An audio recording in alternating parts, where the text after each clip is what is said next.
12। পরদিন সকালে হেডকোয়ার্টারে মিলিত হলো তিন গোয়েন্দা। আগের দিন বিকেলে ওয়াগনার ম্যানশনে তিন গোয়েন্দাকে দেখে অখুশি হননি চিফ।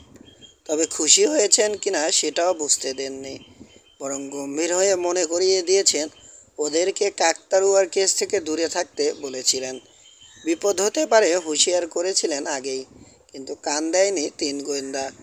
ওরা নাক গলিয়েছেই। কড়া গলায় ওদেরকে বাড়ি যাওয়ার কথা বলে দিয়েছেন, কাকতাড়ুয়ার কথা ভুলে যাওয়ার পরামর্শ দিয়েছেন। চিফ যাই বলুক, কেস থেকে সরে দাঁড়ানোর কিংবা কাকতাড়ুয়ার কথা ভুলে যাওয়ার কোনো ইচ্ছেই নেই তিন গোয়েন্দার। তবে সাবধান থাকতে হবে আমাদের, কিশোর বলল। ওয়াগনার ম্যানশনে আবার আমাদের দেখতে পেলে সত্যি সত্যি রেগে যাবেন চিফ। সাবধান থাকার কথা আর বলতে হবে না, মুসা বলল। কাল যে কাস্তে দেখেছি শয়তানটার হাতে আফ্রিকার জঙ্গলই ভালো, বন্দুক টন্দুক হাতে থাকে। এখানে তো ওসব কিছুই ব্যবহার করতে পারবো না, খপ করে এসে চেপে ধরবে পুলিশ। কাল বিপদটা অবশ্য তোমার উপর দিয়েই বেশি গেছে, রবিন বলল। এলিজাকে বাদ দিলে, তবে তার একটা সুবিধাও হয়েছে। এখন সবাই বিশ্বাস করতে বাধ্য হয়েছে জ্যান্ত কাকতাড়ুয়া একটা সত্যি আছে। মাথা ঝাঁকালো কিশোর। কিছু জিনিস ঘটেছে যেগুলো বিশ্বাস করাই কঠিন। সুস্থ মানুষকে পাগল করে দেওয়ার জন্যে যথেষ্ট। যদি চাউর জোর কম হয়, চেয়ারে হেলান দিলেও গোয়েন্দা প্রধান। জোরে জোরে বার দুই চিমটি কাটলো নিচের ঠোঁটে। গত রাতে অনেকেই আমরা কাকতাড়ুয়াটাকে দেখেছি। ওটা আছে কিনা এ ব্যাপারে সন্দেহের অবসান ঘটল। আমরা দেখেছি, ডক্টর রেন দেখেছেন, নরিটা নিউম্যান বলেছে সেও জানালা থেকে দেখেছে। ব্যাপারটা যখন ঘটে তখন ওখানে ছিলেন মিসেস রোজারিও আর ব্র্যাড নিউম্যান। দেখেননি শুধু স্টিভেন্স কলিগ। এই উনি সহজেই কাকতাড়ুয়া হতে পারেন, মানে হয়ে থাকতে পারেন, রবিন বলল। ধরো রক রিম ড্রাইভে গাড়িটা ফেলে এলেন তিনি। এলিজাকে ভয় দেখানোর পর ছুটে গিয়ে কাকতাড়ুয়ার পোশাক খুলে রেখে গাড়ি নিয়ে ফিরে আসার যথেষ্ট সময় পেয়েছেন পুলিশ পৌঁছার আগেই। সেটা সম্ভব, কিশোর বলল। কলিগ জানেন এলিজা কাকতাড়ুয়া আর পোকামাকড়কে ভয় পায়। রেভারলি হিল থেকে যে এলিজা ফিরে আসছে এটাও তার পক্ষে জেনে নেওয়া সম্ভব। কিন্তু আমাদের রহস্যময় অচেনা লোকটার কথা ভুলে গেলে চলবে না। সেদিন ক্ষেতের মধ্যে যে আমাদের উপর নজর রেখেছিল, যাকে তাড়া করে গিয়েছিলাম আমরা। রকরিম ড্রাইভের পুরনো বাড়িটা থেকে ওয়াগনার হাউসের উপরও নজর হয়তো সেই রেখেছিল। কাকতাড়ুয়া সেও হতে পারে, কিন্তু যতক্ষণ না হাতে নাতে পাকড়াও করতে পারছি নিশ্চিত করে কিছু বলা যাবে না। গায়ে কাটা দিল মুসার। অশরীরী কিছু হলে ধরার দরকার নেই। কাল যে কাণ্ডটা করলো, আর একটু হলে নিজেই অশরীরী হয়ে যেতাম। সাবধানে থাকতে হবে আমাদের, খুব সাবধানে, কিশোর বলল। তবু কাকতাড়ুয়ার উপর নজর রাখতেই হবে।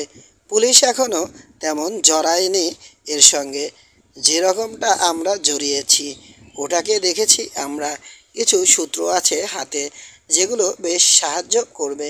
জানি তো, শুধু ওটার হাতে একটা কাস্তে ছিল, আর কি জানি সবসময় সন্ধ্যাবেলায় আসে ওটা। অন্তত এলিজা যতবার দেখেছে তখন আলো থাকে কম, স্পষ্ট দেখা যায় না, যাতে চেহারা চিনতে না পারে কেউ, রবিন বলল। ঠিক, আজ বিকেলে অন্ধকার হওয়ার আগেই ওয়াগনার হাউসে যাব আমরা। চোখ রাখবো, অপেক্ষা করব। যদি কিছু না ঘটে তাহলে কাল রাতে আবার যাব। আর যদি ঘটে, কেঁপে উঠল মোসার কণ্ঠ, যদি আসে কাকতাড়ুয়াটা, ওটাকে ভূত ভাবছে সে, তাহলে আড়ালে থেকে তার উপর নজর রাখব। কোথায় যায় দেখার চেষ্টা করব। চোখে শোনো, ওয়াকিটকি নিয়ে যাব আমরা, যাতে পরস্পরের সাথে যোগাযোগ রাখতে পারি। রবিন, তুমি চোখ রাখবে মসবি হাউসের উপর। স্টিভেন্স কলিগকেও এখন সন্দেহ থেকে মুক্ত রাখা যাচ্ছে না। মুসা, তুমি লুকিয়ে থাকবে রক রিমের পুরনো বাড়িটার উপর, আর আমি থাকবো ওয়াগনার হাউসের আশেপাশে। জোরে একটা নিঃশ্বাস ফেলে মুসা বলল, আচ্ছা, তাই হবে। আমার ভাল লাগছে না কাকতারুয়ার পিছে লাগতে। মানুষ খেকো সিংহ এর চেয়ে অনেক ভালো। চিতা মানবদেরও ভয় পায় না। কিন্তু চুপ হয়ে গেল সে। সেদিন বিকেলে ওয়াগনার হাউসের কোয়ার্টাক মাইল দূরে একটা ঝোপের ভেতরে যখন সাইকেল ঢুকিয়ে রাখছে কিশোর আর রবিন, তখনও মন খারাপ করে রেখেছে মুসা। তারটা আগেই ঢুকিয়েছে ঝোপের ভেতর। হাতে একটা ওয়াকি টকি দিল কিশোর, আরেকটা রবিনের হাতে। এই ক্ষুদে যন্ত্রগুলো নিজের ওয়ার্কশপে বানিয়েছে কিশোর। দেখতে অনেকটা সিবি রেডিওর মতো। একটা করে স্পিকার আর একটা করে মাইক্রোফোন লাগানো রয়েছে। নিজেদের তৈরি বিশেষ বেল্ট কোমরে পড়েছে 3 গোয়েন্দা। ভেতরে সেলাই করা রয়েছে তামার তার। তারের এক মাথা বের করা, তাতে প্লাগ লাগানো। সেই প্লাগ ঢুকিয়ে দেওয়া হয় ওয়াকি টকির সকেটে। অ্যান্টেনার কাজ করে তখন তামার তারটা। 8 মাইল দূরের সংকেত ধরা যায়, সংকেত পাঠানো যায়। যন্ত্রের সঙ্গে শক্ত লুপ লাগানো রয়েছে বেল্টে ঝুলিয়ে রাখার জন্যে। মাইক্রোফোনে কথা বলার সময় একটা বোতাম টিপে ধরতে হয়, স্পিকারে কথা শোনার সময় ছেড়ে দিতে হয়। যদি ওটাকে দেখো, ধরার চেষ্টা করবে না। সকেটে প্লাগ ঢোকাতে ঢোকাতে সতর্ক করল কিশোর, শুধু চোখে চোখে রাখবে। সাহায্য দরকার হলে ওয়াকি টকি ব্যবহার করবে। মাথা জাগালো মশা। দ্রুত কমে আসছে দিনের আলো। ওয়াগনার হাউসের কাছে এসে বাইরের পথটা ধরল সে। কোনাকুনি হেঁটে পেরোলো সামনের খোলা জায়গাটা। তারপর ঝোপঝাড়ের ভেতর দিয়ে পাহাড়ের গা বেয়ে এগিয়ে চলল রক রিম ড্রাইভের পুরনো বাড়িটার দিকে। পুরনো রাস্তাটায় পৌঁছে কোনো যানবাহন চোখে পড়ল না মোসার। কোনো গাড়ি পার্ক করা নেই। বাড়িটাকে দেখতে লাগছে শূন্য, কালো, নিঃসঙ্গ। লতা পাতায় ছেয়ে ফেলেছে দেয়াল। সামনের সিঁড়ির দুপাশে আগাছা ঢেকে দিয়েছে অনেকখানি। ড্রাইভওয়ের পাশে একটা ঘন ঝোপ খুঁজে বের করলো মোসা। ওটাতে লুকালে সুবিধে হবে। সূর্য ডুবছে তখন। নাম্বার 2, কথা বলে উঠল ওর স্পিকার। কোথায় তুমি নাম্বার 2? কিশোরের কণ্ঠ। রেডিওর বোতাম টিপল মোসা। পুরনো বাড়িটার কাছে ঝোপের মধ্যে। শান্ত রাখার চেষ্টা করছে কণ্ঠ। এখানে কিছু নেই। গুড টু, বসে থাকো, দেখো কি হয়। রবিন, তোমাকে দেখতে পাচ্ছি না। কুট করে একটা শব্দ হলো। রবিনের বোতাম টেপার। আমি মসবি হাউসের পেছনে। বেশ, অন্ধকার হচ্ছে, সতর্ক থাকবে। তেমন দরকার না পড়লে ওয়াকি টকি ব্যবহার করবে না। নীরব হয়ে গেল রেডিও। মাটিতে বসে 2 পা বাঁকা করে বুকের সঙ্গে চেপে ধরে হাঁটুতে থুতনি রাখল মোসা। কান পেতে রইল শব্দ শোনার আশায়। প্রথমে কিছুই শুনতে পেল না। তারপর দূরে অস্পষ্ট শোনা গেল একটা গাড়ির ইঞ্জিনের শব্দ। লো গিয়ারে খারাপ রাস্তা দিয়ে আসছে, মনে হচ্ছে উপকূলের দিক থেকে। সজাগ হলো তার সাউ। চাপারাল ক্যানিয়ন রোড ধরে এ সময়ে গাড়ি আসাটা খুব একটা স্বাভাবিক ব্যাপার নয়। হতে পারে পর্বতের উপর দিয়ে পার হয়ে উপরের সান ফার্নান্দো ভ্যালিতে নেমে যাবে, নাকি রক রিম ড্রাইভের দিকে আসবে। ইঞ্জিনের শব্দ বদলে গেল। আরও লো গিয়ারে নামিয়েছে ড্রাইভার। ট্রাক আসছে, আন্দাজ করলো মোছা। ক্যাসকোস করে প্রতিবাদ জানাচ্ছে শক অ্যাবজর্ভারের স্প্রিং। হেডলাইট দেখা গেল, রক রিমের দিকেই আসছে। মুসার লুকানো জায়গাটা যেন ভেদ করে গেল তীব্র আলোকরশ্মি। ভয় হলো তার, তাকে না দেখে ফেলে ড্রাইভার। ঝাঁকি খেতে খেতে এসে ড্রাইভওয়েতে উঠল গাড়িটা। থামলো গিয়ে বাড়ির সামনে। ইঞ্জিন বন্ধ হলো, আলো নিভল। হ্যান্ড ব্রেক টানার শব্দ হলো। কেবিনের দরজা খুলে বেরিয়ে এলো একজন লোক। ছায়া ঢাকা পথ ধরে নিঃশব্দে চলে গেল বাড়ির পেছনে। দরজা খোলার শব্দ হলো। খানিক পরেই জানালার তক্তার ফাঁক দিয়ে চোখে পড়ল কাপা আলো। সোজা উপরতলায় চলে গেল লোকটা। নগ্ন কাঠের মেঝেতে আর নড়বড়ে সিঁড়িতে পায়ের আওয়াজ হয়েছে জোরে জোরে। স্পষ্টই কানে এসেছে মুসার। সাবধানে কয়েক ইঞ্চি এগিয়ে বসল সে, যাতে দোতলার জানালাগুলো দেখতে পারে, যেগুলো থেকে ওয়াগনার ম্যানশনটা দেখা যায়। শূন্য কালো জানালা। কয়েক সেকেন্ড পরেই দিয়াশালাইয়ের কাঠি জ্বলে উঠতে দেখা গেল একটাতে। চকিতের জন্যে একটা মুখ দেখতে পেল মুসা। রোদে পোড়া চামড়া, নাকের কাছ থেকে ঠোঁটের কোণ পর্যন্ত এগিয়ে গেছে গভীর রেখা। সিগারেট ধরালো লোকটা। মাথায় ঝাঁকড়া সাদা চুল। নিভে গেল দিয়াশালাইয়ের কাঠি। সিগারেটের মাথার লাল আলোটা ছাড়া পুরো বাড়িটা এখন অন্ধকার। উত্তেজনায় কাঁপছে মুসা। হামাগুড়ি দিয়ে এগিয়ে চলল ট্রাকের পেছন দিকে। ঝোপের আড়ালে চলে এলো আরেকটা জায়গায়, যেখান থেকে লোকটা যেদিকে তাকিয়ে রয়েছে সেদিকটা দেখা যায়। কি দেখছে ভাবল মুসা। নিশ্চয় ওয়াগনার হাউস, কিন্তু ম্যানশনে কি রয়েছে? এমন কিছু ঘটছে কিংবা ঘটানো হবে যেটা একটা সংকেত। দেখার অপেক্ষা করছে লোকটা। দেখলেই পুরনো করিডোর এর কোট পরে, রং করা একটা চটের থলে মাথায় গলিয়ে, কালো হ্যাট মাথায় পরে কাকতাড়ুয়া সেজে বেরিয়ে পড়বে। কিশোরের সঙ্গে কথা বলবে কিনা ভাবল মুসা। বাতিল করে দিল ভাবনাটা। এখন সামান্য ফিসফিসানিও ঝুঁকিপূর্ণ হয়ে যাবে। বরং উঠে দাঁড়িয়ে ট্রাকের পেছনের দরজার হাতল ধরে টান দিল। খুলে গেল দরজাটা। ভেতরে অন্ধকার, কিছুই দেখা যায় না। খানিকক্ষণ একভাবে তাকিয়ে থাকতে থাকতে চোখে সয়ে এলো অন্ধকার। হাত বাড়িয়ে জালের মতো একটা জিনিস ছুঁয়ে দেখল মুসা। ধাতব একটা চাকতিতে লাগানো জিনিসটা। এছাড়াও প্লাস্টিকের জিনিস রয়েছে। লম্বা হাতলওয়ালা একটা রেদার মতো যন্ত্র। তীব্র রাসায়নিক গন্ধ বাতাসে। ভেতরে উঠে পড়ল সে। ছুঁয়ে ছুঁয়ে দেখতে লাগলো জিনিসগুলো। গন্ধের জন্যে নাক কুঁচকে রেখেছে। চিনতে পারল গন্ধটা। স্কুলের ল্যাবরেটরিতে এই গন্ধ বহুবার পেয়েছে। ক্লোরিন। আর যন্ত্রগুলো সুইমিং পুল পরিষ্কারের কাজে লাগে। তাহলে কি লোকটা সুইমিং পুলের মিস্ত্রি? আনমনেই নিঃশব্দে হাসল মুসা। লোকটাকে নিশ্চয় ভাড়া করে আনা হয়েছে। নিউম্যানরা আনতে পারে, স্টেভেন্স কলিগ, এমনকি ডক্টর রেনও আনতে পারেন। তাদের কেউ একজন হয়তো এলিজা ওয়াগনারকে পছন্দ করে না। লোক ভাড়া করে এনেছে তাকে ভয় দেখানোর জন্যে। কিংবা হতে পারে এই লোকটা নিজে নিজেই এসেছে, কেউ ভাড়া করেনি। বিকৃত রুচির লোক, মানুষকে ভয় দেখাতে ভালোবাসে। এলিজার পেছনে লেগেছে। কোনোভাবে একবার কাকতাড়ুয়া সাজার পোশাকটা বের করতে পারলেই হয়। নিয়ে চলে যাবে মুসা প্রমাণ।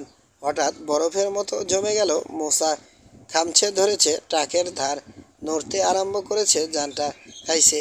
ফিসফিস করে নিজেকেই বলল সে। মরিয়া হয়ে উঠল সে। কোনো ভাবনা চিন্তা না করেই সিটের উপর দিয়ে এসে ঢুকলো কেবিনে। চেপে ধরলো হ্যান্ড ব্রেকের হাতল।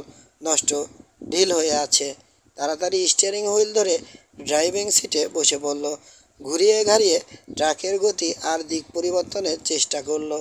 দ্রুত বেগে ঢাল বেয়ে নামতে শুরু করেছে ওটা। ক্রমেই বাড়ছে গতি। পিছিয়ে চলেছে। ব্রেক প্যাডাল চেপে ধরল সে। ব্রেক ফ্লুইডের কড়া গন্ধ এসে লাগলো নাকে। একটা সিলিন্ডার ফেটে গেছে, কিংবা মুখ খুলে গেছে। কাজ করছে না ব্রেক। লো গিয়ারে দিলে গতি কমতে পারে, তবে ওটাও কাজ করবে কিনা সন্দেহ হচ্ছে এখন তার। একটা করে সেকেন্ড যাচ্ছে আর বেড়ে চলেছে ট্রাকের গতি। ঠেলে দরজা খুলল সে। আবছা অন্ধকারে শাঁসা করে পাশ কাটাতে দেখলো গাছগুলোকে। আর কোনো উপায় নেই, লাফিয়েই পড়তে হবে। লম্বা করে দম নিয়ে ঝাঁপ দিল সে। উপরে আকাশ, নিচে রাস্তা। মাটিতে এসে পড়ল মুসা। গড়ান খেলো কয়েকটা। ট্রাকটা সরে চলে গেছে। গাছের সঙ্গে ওটার বাড়ি লাগার শব্দ শুনতে পেল। তারপরই পথের পাশের একটা খাদের মধ্যে গড়িয়ে পড়ে গেল সে। শক্ত কিছুতে বাড়ি খেলো মাথা। পলকের জন্য চোখে পড়ল সন্ধ্যার কোমল নীলচে সবুজ আকাশের রং। পরক্ষণেই হাজারটা উজ্জ্বল তারা জ্বলে উঠল যেন মাথার ভেতর। নিথর হয়ে গেল মোসা। 13 ওয়াগনার হাউজের চারপাশে চতুর্থবার ঘুরে এলো কিশোর। চাঁদ উঠেছে তখন। ম্যানশনের পেছনে একটা উঁচু জায়গায় এসে থামল। উষ্ণ রাত, তাই কাকতাড়ুয়ার ভয় থাকা সত্ত্বেও জানালার পর্দা টানা হয়নি। আলোকিত ঘরের ভেতরে তাকালো সে। রান্নাঘরে রয়েছে নড়িটা, কি যেন ধুচ্ছে সিঙ্কে। বাইরের ছোট লিভিং রুমটায় টিভি চলছে। ঘর অন্ধকার। টেলিভিশনের আলোয় আবছাভাবে চোখে পড়ছে ব্র্যাড নিউম্যানকে চেয়ারে বসে বেসবল খেলা দেখছে। ডানে মিসেস রোজিওর সিটিং রুম। স্টিভেন্স কলিগের সঙ্গে দাবা খেলছেন তিনি। একসময় হাসলেন কলিগ। মিসেস রোজিওর দিকে তাকিয়ে কি যেন বললেন। দাবার চাল চাললেন। মুখ বিকৃত করে ফেললেন মিসেস রোজিও। কিশোর বুঝল জিততে চলেছেন কিউরেটর। উঠে দাঁড়িয়ে স্পোর্টস জ্যাকেটের বোতাম লাগালেন কলিগ। কথা বলছেন। তারপর মিনিট দুয়েক বাদে বেরিয়ে গেলেন ঘর থেকে। আরও কিছুক্ষণ বসে রইলেন মিসেস রোজারিও। তাকিয়ে রয়েছেন ভার্মিয়ারের পেইন্টিংটার দিকে। তারপর হঠাৎ যেন একটা বুদ্ধি এলো মাথায়। হুইল চেয়ার ঘুরিয়ে চলে গেলেন কোণের বেডরুমটায়। আলো জ্বাললেন।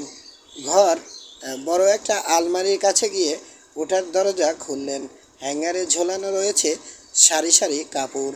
নানা রকম পোশাকের উপরের তাকে সাজানো রয়েছে অনেক বাক্স। চট করে জানালা দিয়ে একবার বাইরে তাকালেন তিনি। যেন বুঝতে পেরেছেন অন্ধকার লনে দাঁড়িয়ে তার উপর চোখ রাখছে কেউ। কী ভেবে এগিয়ে এলেন জানালার কাছে। পর্দা টেনে দিলেন। আপন মনেই হাসলো কিশোর। তারপর আবার হাঁটতে শুরু করলো। চলে এলো বাড়ির ডান কোণে। ওখান থেকে জমি ঢালু হয়ে নেমে গেছে বেরিয়ে থাকা পাতাল ঘরের দেয়ালের কাছে। মিসেস রোজারিওর ঘরের নিচের পাতাল ঘর থেকে বেরোনোর একটা দরজা আছে। দরজার সামনেই পথ যুক্ত হয়েছে গিয়ে ডানের ড্রাইভওয়ের সঙ্গে। কিশোর আন্দাজ করল এই দরজাটা ঝাড়ুদার আর মাল সরবরাহকারী লোকদের প্রবেশপথ। বাড়ির পাশ ধরে হাঁটতেই থাকলো সে। চারটে গাড়ি রাখা যায় এত বড় গ্যারেজের পাশ দিয়ে নেমে চলে এলো ড্রাইভওয়েতে। সামনের দিকে ড্রাইভওয়েটা দুই ভাগ হয়ে একটা ভাগ চলে গেছে বাঁয়ে। সেটা ধরেই চলল কিশোর। তারপর পাশের ঘাসে ঢাকা জমি পেরিয়ে এগোলো বারান্দার দিকে। বারান্দার ওপাশে সার্ভেন্টস কোয়ার্টার। আবার দেখা গেল সিঙ্কে কাজ করছে নড়িটা। তার স্বামী টেলিভিশন দেখছে। পা টিপে টিপে বারান্দায় ওঠার সিঁড়ি বেয়ে উঠে এসে টবে লাগানো বড় একটা গাছের আড়ালে লুকালো কিশোর।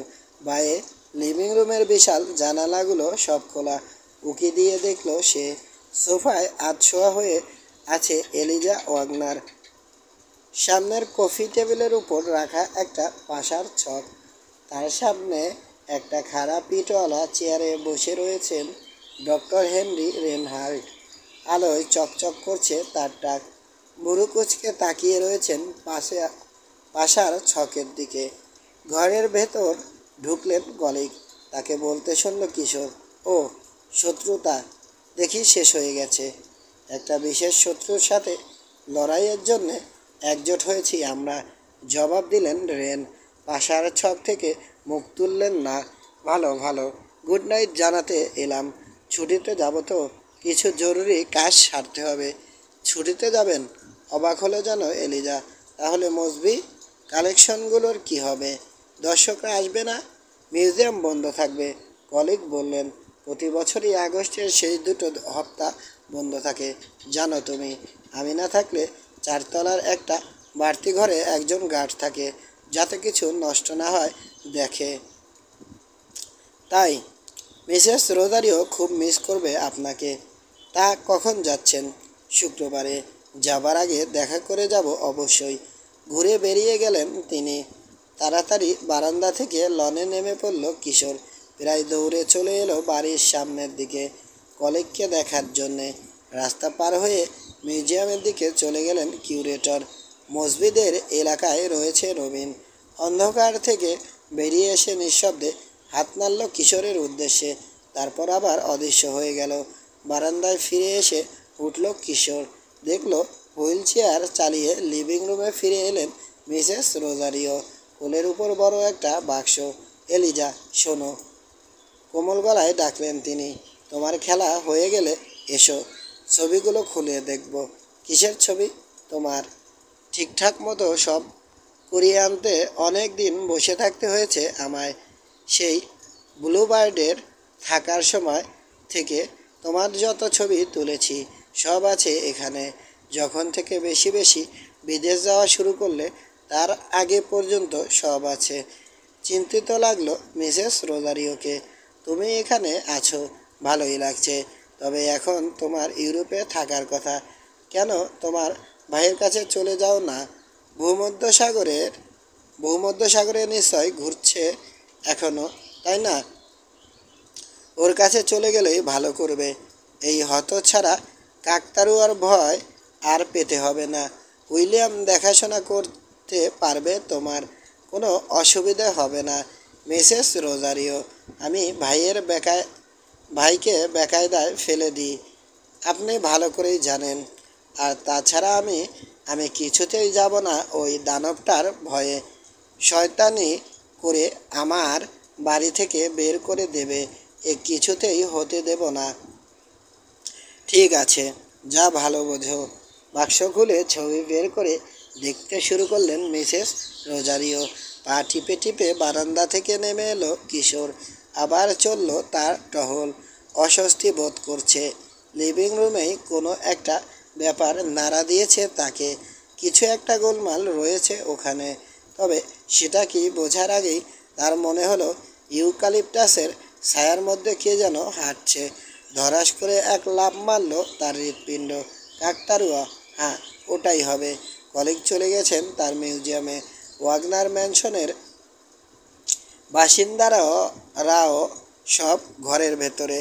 নিঃশব্দে গাছগুলোর দিকে রওনা হয়ে গেল কিশোর। মট করে ছোট একটা ডাল ভাঙল। পাতায় শরীরের ঘষা লেগে খসখস শব্দ হলো। গোলাঘরের দিকে এগিয়ে চলেছে ওটা।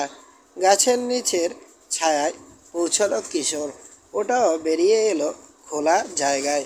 কাকতাড়ুয়াই দীর্ঘ পায়ে এগিয়ে চলেছে গোলাঘরের দিকে। একবারও পেছনে ফিরে তাকালো না। গোলার দরজায় পৌঁছে থমকে দাঁড়ালো। কিশোর আন্দাজ করলো নিশ্চয়ই বড় শক্ত খিল আটকানো দরজায়। একবার বাড়ি খেয়েছেন রেন, আরেকবার পাহাড়ের কাকতাড়ুয়ার তারা খেয়েছেন। হুঁশিয়ার হয়ে গেছেন এখন। ভালো মতো আটকে রেখেছেন ল্যাবরেটরির দরজা। বিচিত্র একটা গর্জন করলো কাকতাড়ুয়া। অন্ধকারে ওরকম একটা অদ্ভুত জীবের ডাক চাউর উপর ভীষণ চাপ সৃষ্টি করে। পিছিয়ে এলো কিশোর। আগলা পাথরেই পা পড়ল বোধ হয়। বাঁকা হয়ে গেল গোড়ালি। তাল সামলাতে না পেরে ম্যানজানিটা ঝোপের উপর পড়ে গেল সে। পাই করে ঘুরল কাকতাড়ুয়া। দেখতে পাচ্ছে কিশোর, তার দিকে ছুটে আসছে ওটা। অবচেতনভাবেই হাত চলে এলো মুখের উপর। ঘুরিয়ে পাশে সরে যাওয়ার চেষ্টা করলো। রুম খাড়া করা একটা চিৎকার দিয়ে লাফ দিল কাকতাড়ুয়া।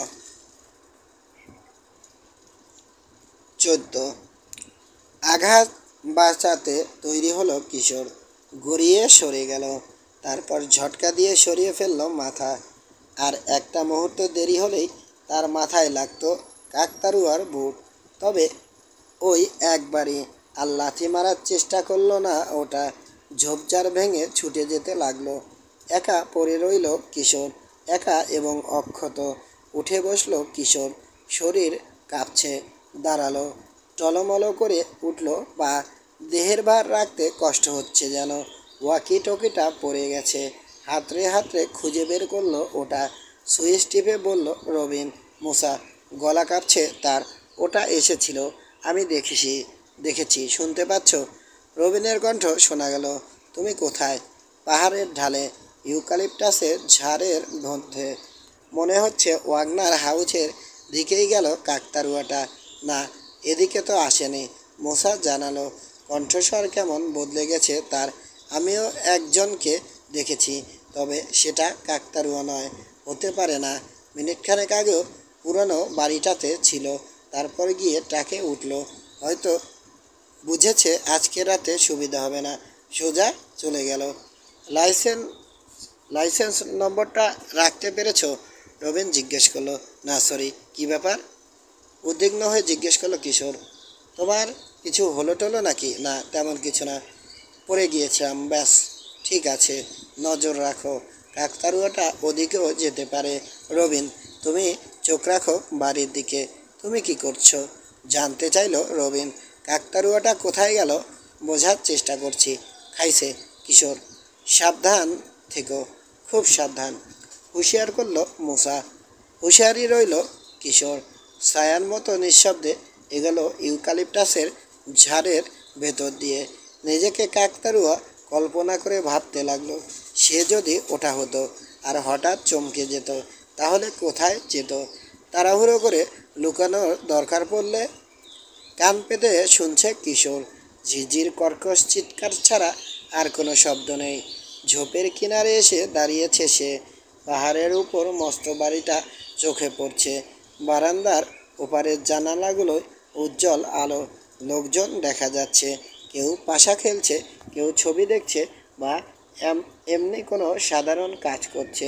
ওখানেই পাহাড়ের কোনো অন্ধকার জায়গায় গিয়ে লুকিয়েছে কাকতাড়ুয়াটা। আত্মগোপন করেছে কোনো রহস্যময় জায়গায়। কিশোরের পেছনে রয়েছে শস্যের ক্ষেতটা। বিশেষ গুরুত্ব দিল না জায়গাটাকে। ওখানে যায়নি কাকতাড়ুয়া, ওটা দৌড়ে গেছে বাড়ির পেছনের পরিষ্কার জায়গা দিয়ে। ডানে বাঁয়ে তাকাতে তাকাতে সেদিকেই হেঁটে চলল সে। পেছনের লনে কিছু নড়ছে না। ওয়াগনার ম্যানশন থেকে ঢাল বেয়ে নেমে যাওয়া পায়ে চলা পথ ধরে ওকের জটলার পাশ কাটিয়ে নেমে এলো সে। চোখে পড়ল একটা ছোট কটেজ। এমন একটা জায়গায় তৈরি হয়েছে ওটা সহজে চোখে পড়ে না। নিশ্চয় ওটাই গেস্ট হাউস, যেখানে বাস করেন ডক্টর রেন।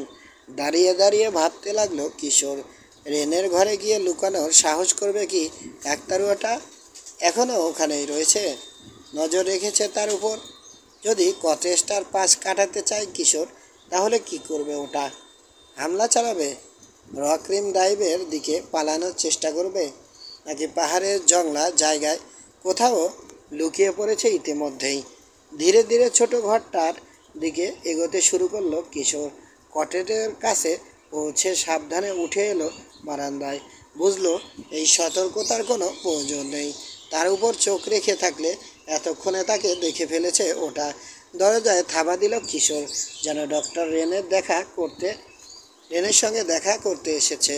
ডক্টর রেন, আমি কিশোর, ঘরে আছেন? থাবা দিয়ে আবার ডাকলো।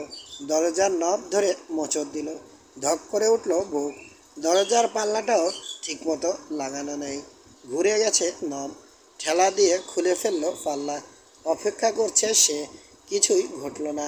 যখন কিছু নড়ল না ঘরের ভেতর, জোরে জোরে ডাকলো আবার রেনের নাম ধরে।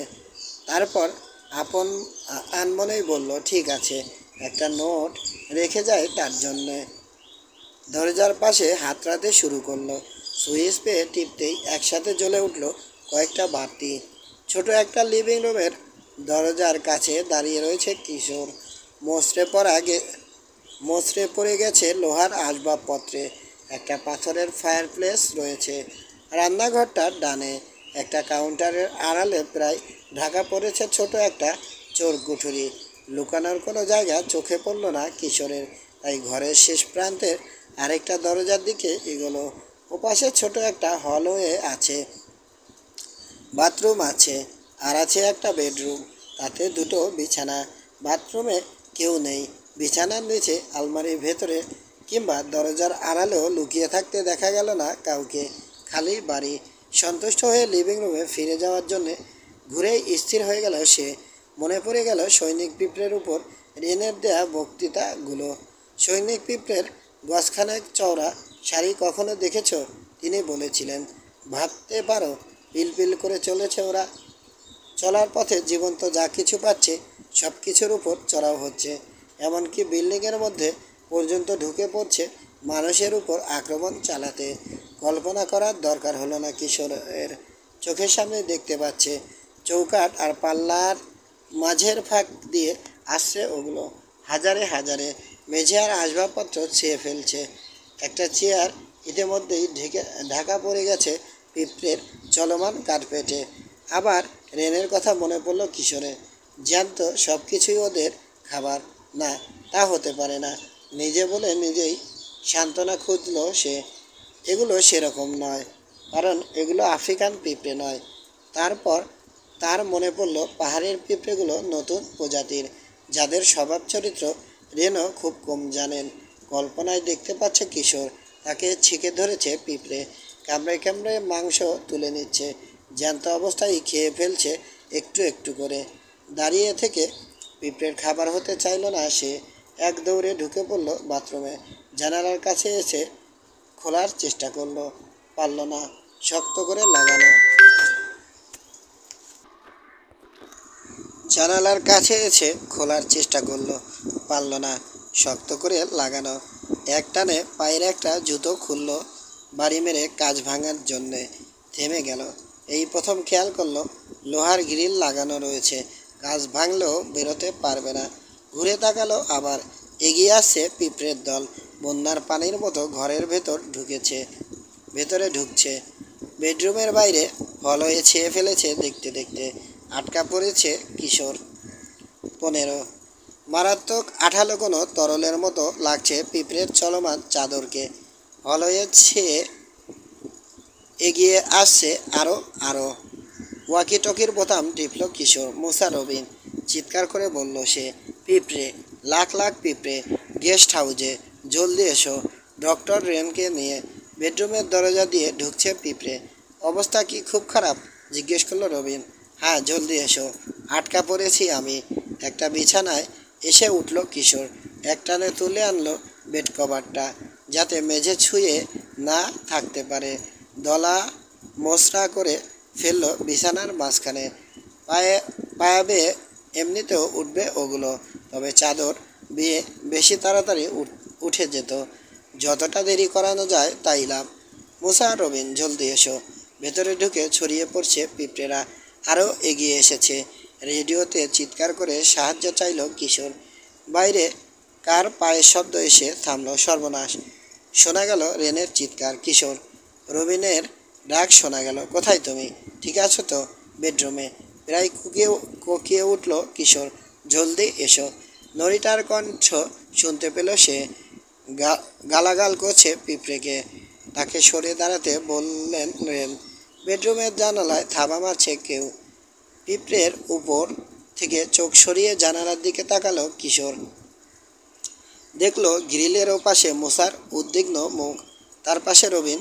জানালাটা খোলার চেষ্টা করছে মুসা। আটকে আছে। চেঁচিয়ে বলল কিশোর। মনে হয় রং টং লেগে আটকেছে। আটকেছে। নিউম্যান আর রেন এগিয়ে আসতেই সরে তাদেরকে জায়গা করে দিল রবিন আর মুসা। ডক্টরের হাতে একটা পাথর ছুঁড়ে মারলেন জানালার কাঁচ সই করে। ঝনঝন করে ভেঙে গেল কাঁচ। এই ধরো বলেই একটা টিন কিশোরের দিকে ছুঁড়ে মারলেন তিনি। পোকামাকড় মারার বিষ রয়েছে ওটাতে, ছিটিয়ে দাও। জলদি পথ করে এগিয়ে এসো জানালার কাছে। জানালার পাশে একটা হুড়কো আছে, নিউম্যান বলল। ওটা খুলতে পারলেই গ্রিলটা খুলে যাবে, বেরোতে পারবে। বিছানার পায়া বেয়ে উঠতে শুরু করলো পিঁপড়ে। তখনও মেঝেতে পুরোপুরি ভরে যায়নি পিঁপড়েতে। ওষুধ ছিটাতে লাগলো কিশোর। পায়া বেয়ে যেগুলো ওঠার চেষ্টা করছে, প্রথমে ওগুলোকে, তারপর তার নিচের গুলোকে। মরা পিঁপড়ের উপর নেমে পড়ল সে। মরমর করে পিষে গেল ওগুলো। শব্দটা শুনলেই কেমন গা গুলিয়ে ওঠে। শিউরে উঠল কিশোর। এক পা এগোচ্ছে, ওষুধ ছিটাচ্ছে, আরেক পা বাড়াচ্ছে, আবার ছিটাচ্ছে। চলে এলো জানালার কাছে। মেঝেতে পড়ে থাকা ভাঙা কাছে পা পড়ল। হুড়কো পাগলের মতো খুঁজছে ওটা, সে কোথায় ওটা? হাত তুলে একটা চেস্ট অফ ড্রয়ার দেখালো নিউম্যান। ওটা সরাও, দেয়ালে দেখতে পাবে ওটা। ছোট চেষ্টা ধরে টান দিল কিশোর। পিছলে সরে এলো ওটা। অসংখ্য পিঁপড়েকে পিষে দিয়ে সহজে সহজ হুড়কো। গ্রিলের ফ্রেমের একটা বাড়তি অংশ ছিদ্র করে তার মধ্যে সিটকানির মতো এক মাথা বাঁকা এক টুকরো শিক ঢুকিয়ে দেয়া হয়েছে। টান দিতেই খুলে চলে এলো। খুলেছে, চিৎকার করে বলল সে। গুড, রেন বললেন তিনি, আর নিউম্যান ধরে টানতেই কবজার উপর পাল্লা যেমন করে খোলে তেমনি করে খুলে গেল গ্রিলটা। মুহূর্ত পরেই বাইরের ঘাসের উপর লাফিয়ে পড়ল কিশোর। তার উপরই এসে প্রায় বসে পড়ল নড়িটা। বাচ্চার উপর মা মুরগি যেমন করে গিয়ে বসে। জানালার কাছে দাঁড়িয়ে ভেতরে তাকিয়ে রইলেন রেন। অভিভূত করে দিয়েছে যেন তাকে পিঁপড়েগুলো। বিছানাটা ছেয়ে ফেলেছে। একটু আগে কিশোর যেখানে ছিল। দৌড়ে এলো এলিজা ওয়াগনার। গেস্ট হাউসের নরম আলোয় তার মুখ দেখতে পাচ্ছে কিশোর। চোখে মুখে আতঙ্ক, হাতে লাল একটা ক্যান। চোখ মিটমিট করল কিশোর। বুঝে ফেলল কি করতে এসেছে এলিজা। না না মিস ওয়াগনার না, চেঁচিয়ে উঠল কিশোর। সরে যাও, আমার ধারে কাছে আসবে না। তীক্ষ্ণ হয়ে উঠেছে এলিজার কণ্ঠ, যেন খুনের নেশায় পেয়ে বসেছে। ক্যানটাকে এমন করে তুলে ধরেছে যেন কিশোর বাধা দিতে এলে তার উপরেই ছুঁড়ে মারবে। এলিজা প্লিজ, অনুনয় করে বললেন রেন। আমার পিঁপড়ে ওরা, আমার রিসার্চ, প্লিজ। কানাই তুলল না এলিজা। রেনের দিকে তাকিয়ে ভুরু কোচকালো, যেন ডক্টরও আরেকটা বড় সর্বনেশে পিঁপড়ে। টিন থেকে তরল পদার্থ ঢালতে শুরু করলো কটেজের সামনের বারান্দা আর দেয়ালে। পেট্রোলের গন্ধ এসে নাকে লাগলো কিশোরের। খোলা দরজা দিয়ে টিনটা ভেতরে ছুঁড়ে ফেললো এলিজা। লিভিং রুমের ভেতরে যেখানে পিলপিল করছে লক্ষ লক্ষ পিঁপড়ে, সোয়েটারের পকেট থেকে বের করলো অন্য আরেকটা জিনিস। এলিজা না, লাফ দিয়ে আগে বাড়লেন রেন। ফস করে দেয়াশালাইয়ের কাঠি জেলেই ছুঁড়ে মারল এলিজা। ফুট করে একটা শব্দ হলো। চোখের পলকে আগুন লাফিয়ে উঠল কটেজের সামনের অংশে। ছড়াতে শুরু করলো। লাফিয়ে লাফিয়ে গিয়ে ঢুকে পড়ল লিভিং রুমের ভেতরে। হয়েছে, উন্মাদের মতো চিৎকার করে বলল এলিজা। এইবার হয়েছে, বুঝবে এখন, ঠেলা মরুক। ইস, আর সহ্য করতে পারছি না আমি, বলতে বলতেই ঘুরে দৌড় মারল পাহাড়ের দিকে। 16। ইস, যদি খালি ট্রাকের লাইসেন্স নম্বরটা দেখতে পারতাম। গুঙিয়ে উঠল মোসা। আমি একটা ছাগল, পারলাম না কেন? কেবিনে যেদিন আগুন লেগেছে তারপর দিন সকাল। হেডকোয়ার্টারে বসে রয়েছে 3 গোয়েন্দা। আগের দিনের ঘটনা নিয়ে আলোচনা করছে।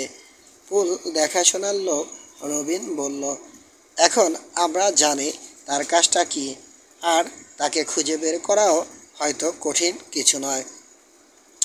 দরকার নেই, কিশোর বলল। মুসা, তুমি বললে মাত্র কয়েক সেকেন্ড বেহুশ হয়েছিলে। যখন হুঁশ ফিরল দেখলে লোকটা ট্রাকের দিকে দৌড়ে যাচ্ছে। মাথা ঝাঁকল মুসা। খাদে পড়ে থেমে গেল ট্রাকটা। ওটাতেই চলল লোকটা। খাদ থেকে তুলে চালিয়ে নিয়ে চলে গেল। ব্রেক কাজ করছে কিনা সে ব্যাপারে বিন্দুমাত্র মাথা ঘামালো না। তাহলে আমাদের রহস্যময় পুল মেরামত করার লোকটি কাকতাড়ুয়া নয়, কারণ ওই মুহূর্তে সে তার ট্রাক নিয়ে পালাতেই ব্যস্ত যখন কাকতাড়ুয়াটা ডক্টর রেনহার্ডের ল্যাবরেটরিতে ঢুকেছে। তাহলে কে কাকতাড়ুয়া সাজে? মুসার প্রশ্ন। নিউম্যান দম্পতিকে বাদ রাখা যায়, কিশোর বলল, কারণ কাকতাড়ুয়াটাকে দেখার আগের ক্ষণেও ওদেরকে ওয়াগনার হাউসে দেখেছি। ডক্টর অবশ্য কাল আমাদের সঙ্গে ছিলেন না, কিন্তু অন্য রাতে যখন দেখলাম ওটাকে তখন ছিলেন। বাকি থাকলেন স্টিভেন্স কলিগ, কিন্তু তিনি এ কাজ করবেন বলে মনে হয় না। সামনে ঝুঁকে টেবিলে কোনো এর ভর রাখল সে। এখন যা অবস্থা, সারা জীবন আলোচনা করেও এ কেসের সমাধান আমরা করতে পারবো না এভাবে, কারণ খুব বেশি সূত্র নেই আমাদের হাতে। অন্যভাবে চেষ্টা করে দেখা যেতে পারে। হামলার শিকার হলো এলিজা ওয়াগনার। কাকতাড়ুয়ার নজর তারই দিকে। কাল রাতের মানসিক আঘাতটা নিশ্চয় এতক্ষণে কাটিয়ে উঠেছে। গিয়ে তাকে এখন কিছু প্রশ্ন করা দরকার। জিজ্ঞেস করতে হবে তাকে এভাবে অস্থির করে দিয়ে কার কী লাভ। আবার ক্ষেপে যেতে পারে, হুঁশিয়ার করলো মুসা। মাথা ঝাঁকালো রবিন। নিজের সম্পর্কে খুব উঁচু ধারণা তার। তাকে কেউ অপছন্দ করবে একথা ভাবলেই আবার রাখবে, কিন্তু অন্তত একটা লোক যে তাকে অপছন্দ করে এই কথা মেনে না নিয়ে পারবে না। কিশোর বলল, কাকতাড়ুয়া, এলিজার সঙ্গে কথা বলতে হবে, চলো। মিনিট কয়েক পরেই সাইকেল চালিয়ে কোস্ট হাইওয়েতে চলে এলো তিন গোয়েন্দা। ওয়াগনার হাউসে এসে কলিং বেল বাজালে দরজা খুলে দিল এলিজাই। সব সময় যেমন পরে তেমনিভাবে পোশাক পরেছে, পরিষ্কার পরিচ্ছন্ন, কিন্তু চেহারা একেবারে রক্তশূন্য, ফ্যাকাশে, চোখের চারপাশে কালি। মিস ওয়াগনার, ভদ্র কণ্ঠে বলল কিশোর, আপনার সঙ্গে কয়েকটা কথা বলতে পারবো? যদি বেশি জরুরি হয়। শরীরটা ভালো না, টায়ার্ড লাগছে। কাল রাতে দমকল বাহিনীর চিফ এসেছিল এখানে, ভীষণ রেগে গেছে আমার উপর। মুখ বাঁকালো এলিজা। অনেক কথা বলে গেল। বলল ঘরে আগুন না ধরিয়েও পিঁপড়ে মারার নাকি আরও অনেক উপায় আছে। মাথা ঝাঁকালো কিশোর, মুখে কিছু বলল না। দমকল বাহিনীর ফায়ার চিফের সঙ্গে একমত। কাল রাতে ঘুম ভালো হয়নি, এলিজা বলল। মিসেস রোজারিওর ও শরীর ভালো ছিল না, পেট ব্যথা করছিল। একা থাকতে কষ্ট হবে ভেবে আমি গিয়ে কিছুক্ষণ থেকেছি তার সঙ্গে। এখনও ওখানেই বসেছিলাম। আমি গিয়ে বরং বসি তার সঙ্গে, প্রস্তাব দিল রবিন। আপনি কিছুক্ষণ ছুটি পাবেন তাহলে। মলিন হাসি হাসলো এলিজা। ভালোই হয়, সিটিং রুমে আছে, দরজায় টোকা দিয়ে ঢুকো। বাড়ির পেছনে মিসেস রোজারিওর ঘরের দিকে চলে গেল রবিন। অন্য দুজনকে নিয়ে লিভিং রুমে চলে এলো এলিজা। নিজে সোফায় বসে ছেলেদেরকে চেয়ার দেখিয়ে দিল। আপনার চেনা জানা মানুষদের সম্পর্কে কথা বলতে চাই। কিশোর বলল, আপনাকে পছন্দ করে না এমন কারো নাম বলতে পারেন? আমাকে অপছন্দ করে, হ্যাঁ। স্টিভেন্স কলিগকে কেমন মনে হয়? দূর, কি বলো, তিনি তো আমাদের ঘরের লোক, ছবি ছাড়া আর কিছু বোঝেন না তিনি। তাহলে এখানে যারা কাজ করে তাদেরকেও নিউম্যানদের কথা জিজ্ঞেস করছো? না, আমরা শিওর হয়ে গেছি নিউম্যান কাকতাড়ুয়া সাজেনি, অন্য কেউ। মালিটালি আমি জানি, সপ্তাহে 2 দিন করে আসে ওরা। তারপর রয়েছে পুল মেরামতের লোক, সেও তো নিয়মিতই আসে নাকি? আসে, কিন্তু আমাকে অপছন্দ করবে কি কারণে? তাকে ভালো মতো চিনিই না আমি। ইউসিএল এর ছাত্র সে, যদ্দূর জানি। তরুণ? অবাক হয়েছে কিশোর। নিশ্চয়। ভুকেটি করল কিশোর, নিচের ঠোঁটে চিমটি কাটতে আরম্ভ করলো। বুঝতে পারছি, আর বেশি দিন থাকতে পারবো না এখানে, এলিজা বলল। না পারলে নাই, ইউরোপে চলে যাব আবার। ও হ্যাঁ, কাল রাতে আবার এসেছিল কাকতাড়ুয়া। তার দিকে তাকিয়ে রইল কিশোর আর মুসা। মাঝরাতের দিকে তখন আমি মিসেস রোজারিওর ঘরে, আলো নেভানো। ড্রাইভওয়েতে দেখা গেছে তাকে। একটা ঠেলা ঠেলে নিয়ে চলেছিল গ্যারেজের দিকে। ঠেলা প্রতিধ্বনি করলো যেন কিশোর। খালি নাকি মাল ছিল? স্তূপ করে রাখা ছিল কি যেন, অন্ধকারে বুঝতে পারিনি। মাটি টাটির হতে পারে। কাউকে ডাকেননি? না, ডাকতে ডাকতে বিরক্ত হয়ে গেছি। কেমন যেন শূন্য মনে হলো তার কণ্ঠস্বর। লোকের কাছে পাগল সেজে লাভ কি? তার চেয়ে চুপচাপ থাকবো এই ভালো। আমি জানি না আমার বিরুদ্ধে কার এমন ক্ষোভ আছে। হলে খুব পুরনো শত্রুতা হবে, কারণ মাঝখানে বহু বছর লস অ্যাঞ্জেলসে থাকিনি আমি। ডাইনিং রুম আর লিভিং রুমের দরজায় এসে দাঁড়ালো নরিটা। জানালো তার স্বামী রকিবিজ বাজারে যাচ্ছে। জানতে চাইলো এলিজার জন্য কিছু আনতে হবে কিনা। অ্যাসপিরিন বলে দিল এলিজা। আচ্ছা। চলে গেল নরিটা। উঠে দাঁড়ালো এলিজা। তোমরা কি থাকবে আরও কিছুক্ষণ? থাকলে ভালোই হয়। তোমরা থাকলে বেশ সাহস পাই, নিরাপদ বোধ করি। নিশ্চয় থাকবো, কিশোর বলল। আচ্ছা। ডক্টর রেন কোথায়? গেস্ট হাউসটা পুড়ে যাওয়ায় গোলাঘরে ঠাঁই নিয়েছে। হয়তো ওখানেই আছে এখন, বিশ্রাম নিচ্ছে। আমারও বিশ্রাম দরকার, যাই। হলের দিকে রওনা হলো এলিজা। কী ভেবে দাঁড়িয়ে গেল। দেখি নরিটাকে নিয়ে যাই, একা যেতে ভয় লাগে। তাই করুন। রান্নাঘরের দিকে চলে গেল এলিজা। একটু পরেই নরিটার আন্তরিক কণ্ঠ কানে এলো দুই গোয়েন্দার। সিঁড়ি বেয়ে দুজন মানুষের উঠে যাওয়ার শব্দ শোনা গেল। সামনের একটা জানালার কাছে এগিয়ে গেল কিশোর। দেখলো বড় কালো একটা কুইক গাড়ি চলে যাচ্ছে সাপারাল ক্যানিয়ন ধরে। খুব আস্তে চলেছে গাড়িটা, নিউম্যান শহরে যাচ্ছে, জানালো সে। এই সময় সেখানে এসে ঢুকলো রবিন। মিসেস রোজারিও ঘুমিয়ে পড়েছেন, ঘুমের ওষুধ খেয়েছেন, খুব কষ্ট পাচ্ছিলেন ব্যথায়। এক মুহূর্ত চুপ করে রইল সে, তারপর বলল, অবাক কাণ্ড বুঝলে।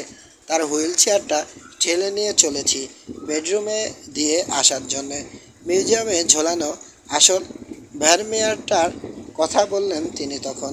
ঝাড়বাতি দানাটার কথাও বললেন। বুঝিয়ে দিলেন কি করে পিজমগুলো কাঁপে যখন সিঁড়ির গ্র্যান্ডফাদার ঘড়িটা বাজে। তাকিয়ে রয়েছে মুসা। বলেছেন কি করে? তিনি তো সিঁড়ি বেয়েই উঠতে পারেন না। জানলেন কিভাবে? নিশ্চয় কলিগ বলেছেন। কিশোর বলল, ওই ঝাড়বাতি দানাটা তার খুব পছন্দ। উজ্জ্বল হলো তার চোখ। এই শোনো, এখন মিসেস রোজারিও ঘুমাচ্ছেন। এলিজাকে নিয়ে নরিটা গিয়ে এলিজাকে নিয়ে নরিটা গিয়ে উপরতলায় উঠেছে। নিউম্যান চলে গেছে বাজারে। এটাই সুযোগ। অনেক আগেই যা করা উচিত ছিল, এখন সেটা সেরে ফেলা দরকার। কি জানতে চাইল মুসা। বাড়িটা তল্লাশি